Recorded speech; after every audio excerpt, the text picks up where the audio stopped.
এইবার কত গেল তোমার, তোমার কি দেয় না আমি আব্বার দিয়ে যাবে, তা তুমি কামড়া গীতা করলাম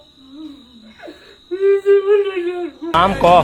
খুব কষ্ট করে মানুষ করছি, তখন পরিচয় দিতেছে না। আমরা গরিব। I love you. এটাই বাস্তব। আচ্ছা, এই রিপন মিয়াকে তো আমরা অনেকে চিনি, কিন্তু সাধারণভাবে আমরা তাকে জানি যে সে একজন খুবই ভালো এবং ভদ্র মানুষ, কিন্তু ভদ্র মানুষের আড়ালে যে এমন ধরনের অভদ্রতা লুকিয়ে থাকে তার রিপন মিয়াকে না দেখলে হয়তো বুঝতে পারতাম না। কি বলছিস তুই? সে আসলে তার বাপ মাকে দেখাশোনা করে না, এমনকি তার ওয়াইফকেও দেখাশোনা করে না। এমত অবস্থায় তিনি দাবি করেন যে তিনি সিঙ্গেল। আসলে আমি বুঝলাম না ভাই, সে বিয়ে করার পরেও কিভাবে সে সিঙ্গেল থাকে এবং তার ওয়াইফকে তার বড় ভাইয়ের সাথে চাপিয়ে দিচ্ছে, এবং সে এখন বলতেছে যে আমার কোনো বিয়ে হয়নি, আমি আগে বিয়ে করিনি। এটাই হলো বাস্তবতা। এটাই বাস্তব। রিপন মিয়া, আই লাভ ইউ। এটাই বাস্তব।